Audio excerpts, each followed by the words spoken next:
Welcome back. I'm excited to talk about one of my favorite window treatments of all time, which is cornices. I'm going to show you how I built this cornice right here. It's 150 inches wide, so I'm building it in two pieces so I can put a piano hinge in the center. Here is a sketch of the cornice with a little swatch of fabric and trim. The sketch shows all of the details, where the trim goes, and how tall it is, how wide it is, what the return is, showing the exact placement of everything. So here we start to build the cornice by first attaching the returns with the nail gun. And these returns are pretty large, being 7.5 inches. And the reason for the large returns is because it needs to fit over two other layers of treatments.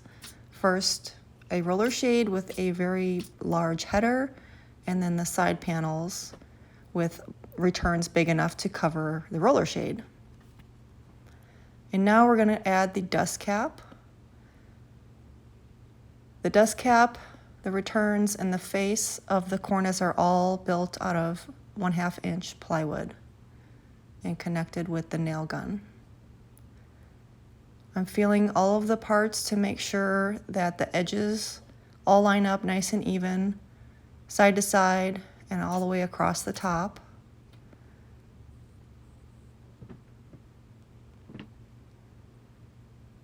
And then make sure the return and the dust cap all line up squarely.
Now that I have both sides of the cornice built, the left and the right, I'm going to connect them both in the center and then line them up so they're straight all the way along the top and all the way along the bottom.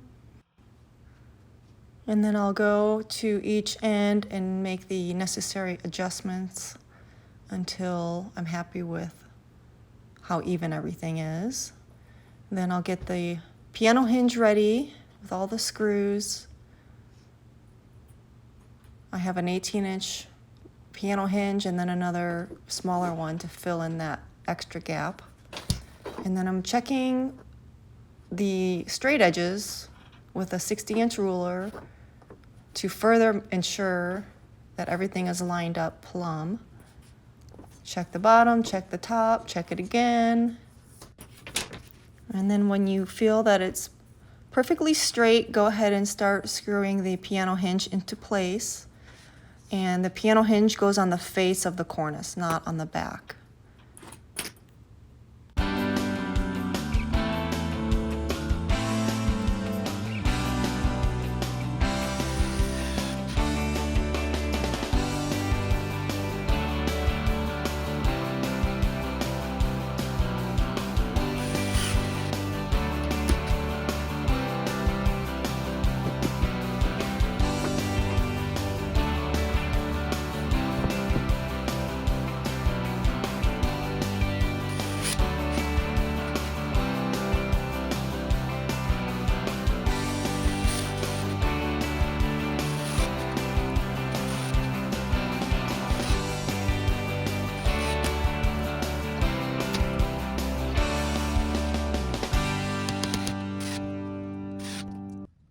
Now that the piano hinge is in place, I'm just going to test it really quick to make sure it operates easily.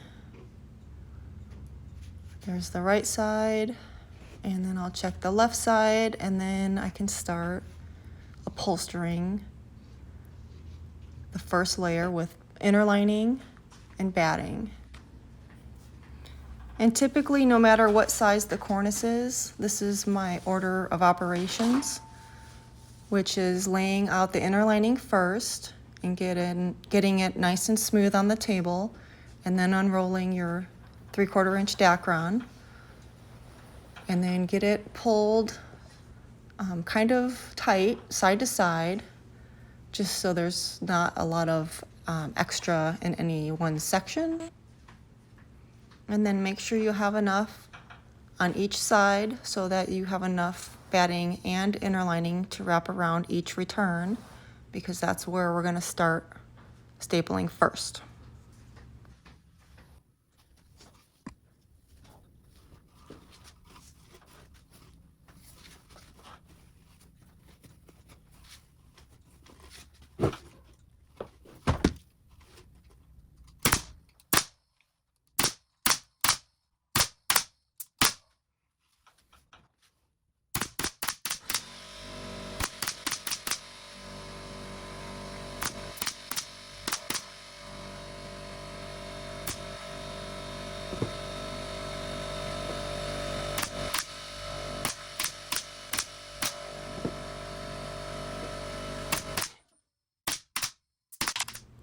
I like to start in the center and then work my way out from there, pulling the inner lining tight as I go away from my body, and then also pulling it to the left or to the right, depending on which direction I'm going, so that it's stretching the inner lining and eliminating any puckering spots.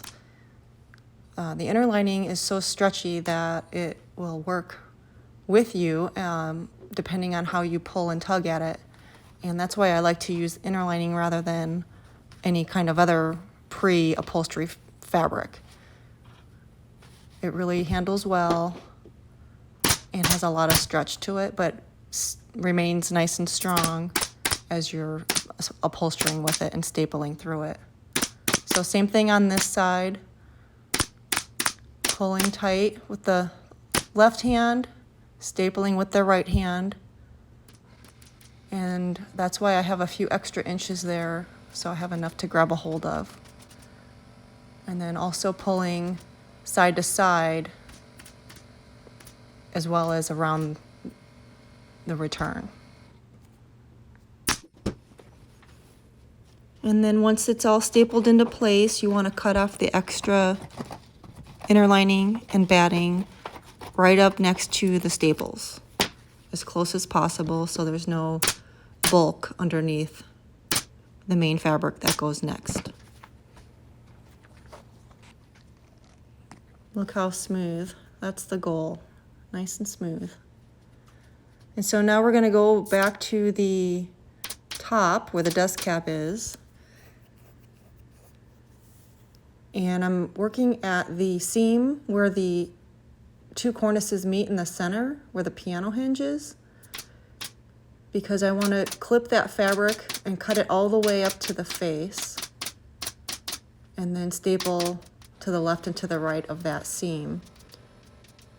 If you don't clip the fabric, then you won't be able to hinge the cornice. So you want to cut it all the way up to the face, and the same with the face fabric. So now I'm going along and smoothing out the fabric with my left hand and my thumb, stapling as I go. And I'm trying to be very consistent with how much fabric I'm smoothing over the edge with my thumb. And this gets easier the more you do it. You'll become very consistent at it. And then around the return, and then we'll go over to the right side.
Now I'm on the other side of the cornice. I pushed it over to the other side of the table so that I could work on the bottom.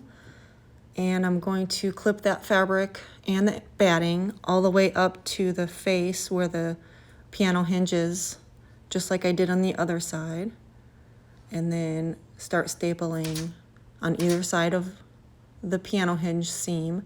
And so I'm stapling right along the edge of that 1/2 inch plywood. So I only have a 1/2 inch to work with. And this part is really important because now that I have the top edge of the cornice stapled, now I can pull the fabric from the very top to the very bottom and get it nice and smooth. And so as I'm going, I'm putting the staple gun down so that I can use both hands, one to pull and one to smooth the fabric from the top to the bottom. And then once I'm happy with where it is, then I staple it. But you'll see me putting that staple gun down so that I can use both hands to get a good even stretch on the fabric all the way across the bottom. And this part is not very exciting, but it's the most important part because this is how you get the nice smooth finish on the whole cornice, by making sure that this inner lining and batting step is done really accurately with nice smooth edges all the way around the returns and all the way across the top and all the way across the bottom. Once everything is stapled into place and you cut all the extra off, you're going to see how smooth it is. And then your face fabric goes on really smoothly. And I'm just going around the returns here, and then I will go to that little section where the long point and the short point meets, and there's a little corner. I'm going to cut the fabric up to the face of the wood to release a little bit of pressure there, and that way I can get a nice smooth staple all the way around that shape.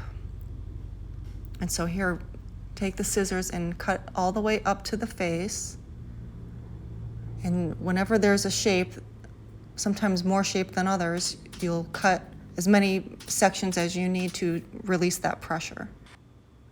And this is another good example of why it's so important to pre-upholster a cornice with a shape with the inner lining, because you can get any shape upholstered without destroying your face fabric, because sometimes when you clip to release those pressure sections, you might clip a little bit too much, or the fabric might rip as you're pulling on it. But when you're using the inner lining, it is a lot more forgiving, and it will get covered up.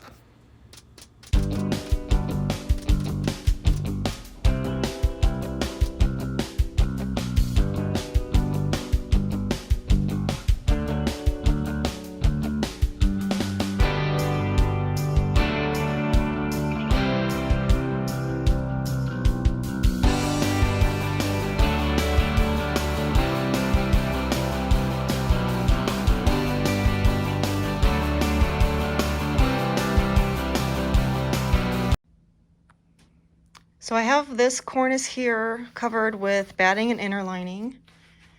It's got a 7.5 inch return, so that's pretty large.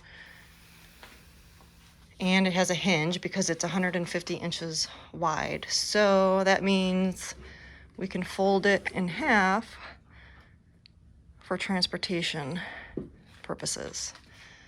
So I stapled the inner lining and the batting over the top first, and then along the shaped edge on the bottom. That way I can get a really nice fit around the contour right here. So I always do the ends first around the returns on both sides with it upside down. And then I flip it over right side up, and then I do this top edge all the way down, and then I push it over to this side of the table and do this side.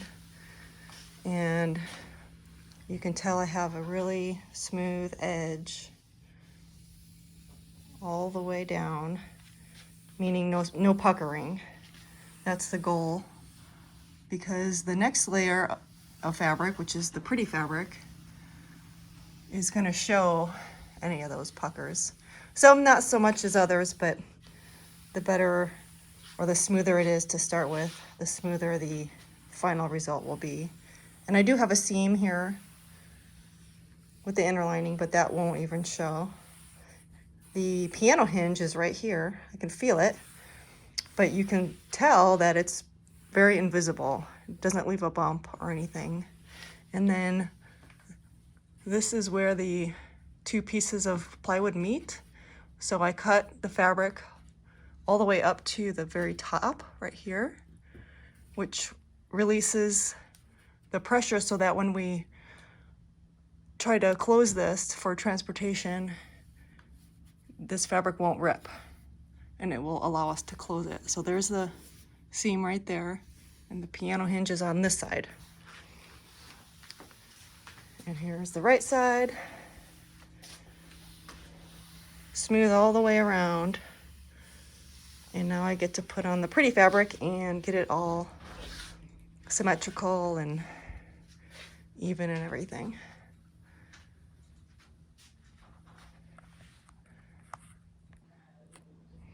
Okay, so at this stage I have the fabric pinned into place on the cornice just to get the placement of the pattern even all the way across the top and all the way across the bottom, and to get the seams, here's one right here, balanced the same distance from each end. They measure 47 inches from the seam to the edge over here.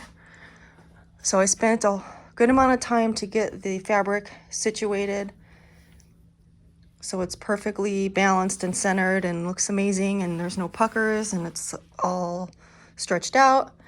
Then I placed the trim all the way around the top and the bottom. It's basically a wide ribbon tape. And then I fixed it down so that it's basted exactly in the position I need it.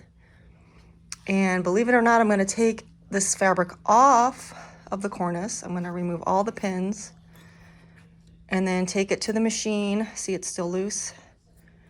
Take it to the machine and stitch this down. Stitch this tape into place. I didn't want to glue it. I didn't want any glue to pop through or be bumpy or anything.